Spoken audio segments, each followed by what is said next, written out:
Je vous fais donc cet enregistrement pendant que mes légumes sont en train de cuire. J'aurai pas beaucoup de temps parce qu'après ils seront complètement totalement cramés. Je vais vous raconter une histoire hallucinante qui m'est arrivée. Ouais, donc quand je dis hallucinante, c'est vraiment un truc qui arrive pas souvent quoi. C'était un truc comme il y a à peu près une quinzaine d'années, je dirais comme ça. À peu près une quinzaine d'années. Je me rends justement chez un client pour une intervention comme ça qui devait durer justement 3 semaines. Alors évidemment, mon boss de l'époque dans la mécanique et dans les robots me prend à un hôtel et puis les années sont passées, je crois qu'on peut le dire, c'était quand même un hôtel de merde. Faut bien l'accepter, c'était un bel hôtel de merde. Bon, si jamais, je vous en veux absolument pas. Par contre, ce truc est vraiment, vraiment dingue. Donc, j'avais pas beaucoup l'habitude d'aller à l'extérieur dans des interventions comme ça et tout ça. Je faisais mes journées donc chez les clients de l'entreprise pour laquelle je travaillais. Et puis, tous les soirs, évidemment, je rentrais après avoir fait beaucoup d'heures. Je rentrais à l'hôtel et tout comme ça. Il y a vraiment rien d'extraordinaire qui s'est passé le premier soir. Déjà, j'étais complètement claqué. En plus, j'avais mangé comme un animal,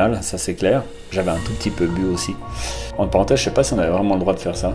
Bonne question. Donc ça arrive le deuxième soir. Alors voilà, ça se passe comme ça. Donc j'avais pris un sac de couchage parce que j'étais un peu adepte des sacs de couchage à l'époque. Je me glisse dedans. Je crois pas que j'avais de téléphone portable à l'époque. Donc je lisais un livre, sûrement. Enfin, aujourd'hui ça n'existe plus. Donc je me glisse dans ce petit sac de couchage. Un peu de merde, donc c'était vraiment pas un truc de qualité. Et là, je ferme les lumières, tout ça, je me mets dedans, super au chaud, dans ma petite chambre pourrie. Et là, tout d'un coup, j'entends un truc, je sais pas si je vais arriver à le reproduire, mais ça fait un truc du style. Je suis couché dans mon sac de couchage, il fait totalement nuit. Je ne suis pas chez moi, donc je suis pas super rassuré. Et j'entends un truc du style, voilà, un truc comme ça. Voilà, quelque chose comme ça. Puis là, alors évidemment, premier truc que je me dis, il y a un animal dans ma chambre et j'ai pas du tout envie de l'affronter quoi. Mais alors pas du tout, surtout que je suis en train de faire un petit peu le point autour de moi et je me dis bon, le bruit était fort donc c'est forcément un gros animal, c'est sûrement pas un insecte. Donc j'essaie de regarder, de rassembler mes idées comme ça et je me dis bon ok. Ce que je peux faire, parce que j'avais pas de lampe de poche évidemment, j'avais rien du tout, j'avais pas de téléphone portable, ça n'existait pas je crois à l'époque. Donc rien pour allumer la lumière facilement. Mais avant, juste après la première fois, je me suis dit ah mais c'est mes idées etc. Donc j'essaie de me rendormir, paf, rebelote le truc. Comme ça. Et là, je l'entendais entre mes deux oreilles, donc carrément à l'intérieur de mon...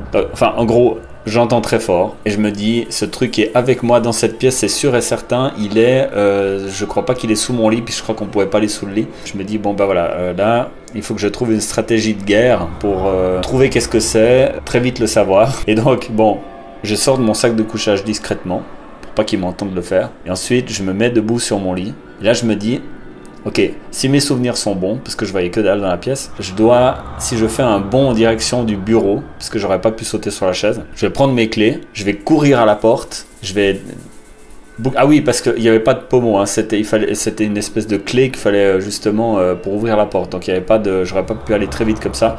Il fallait que je trouve la serrure, que je mette la clé. Et puis alors là, mon plan c'était d'ouvrir très vite la porte et puis de faire un roulé-boulet d'or dans le couloir. Voilà, pour être en position de défense, etc. Si le truc me sautait dessus au moment où je sortais. Alors je fais le truc, tout se passe exactement comme prévu. Je chope les clés, j'ouvre la porte, je débarque dans le couloir comme ça. Et là, j'allume la lumière du couloir. Je clique sur l'interrupteur et l'ampoule elle pète. Ça franchement c'est pas possible. Du coup tout était dans la nuit et je me suis dit mais je vais même pas oser retourner jusqu'à la porte pour aller la fermer.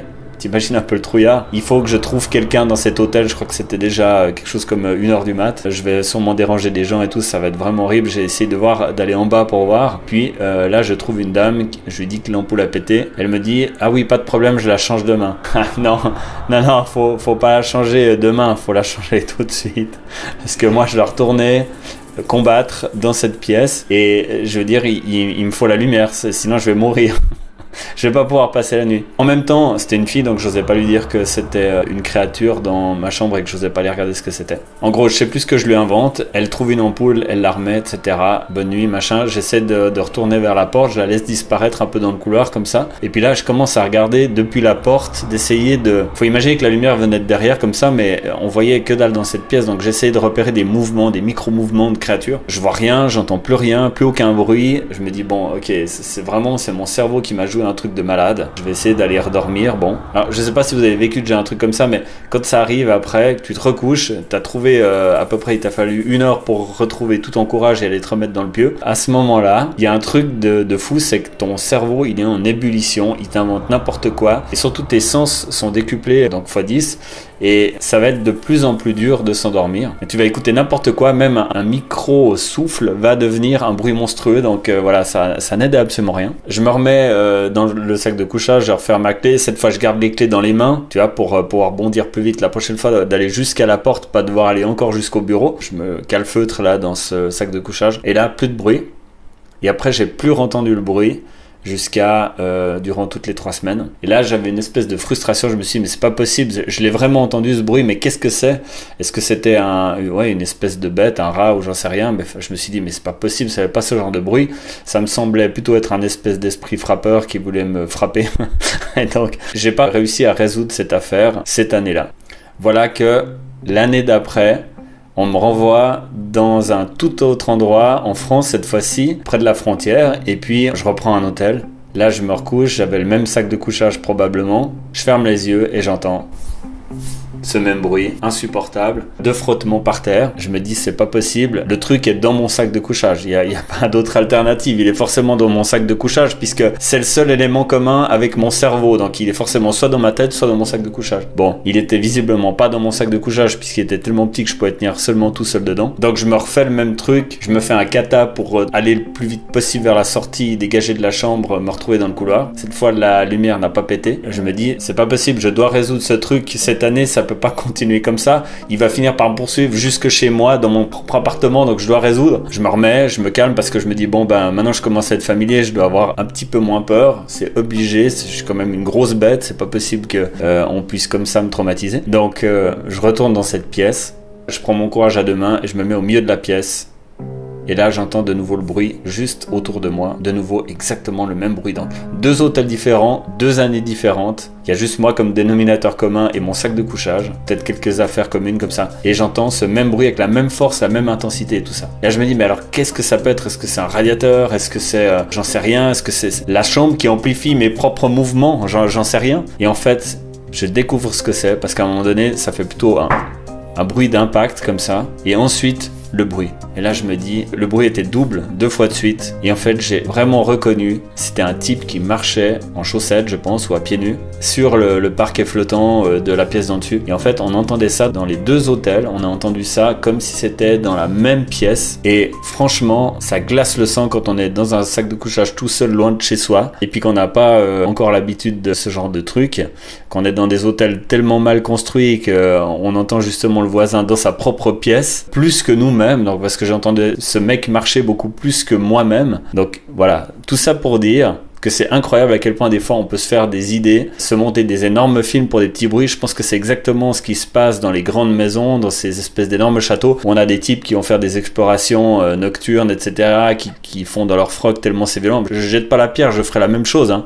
J'aurais très peur aussi, mais la plupart des phénomènes inexpliqués doivent pouvoir être attribués à des mouvements d'objets ou à des passages d'air dans les fenêtres. Il faut pas oublier qu'il y a énormément de matériaux qui travaillent ensemble avec les différences de température extérieure-intérieure.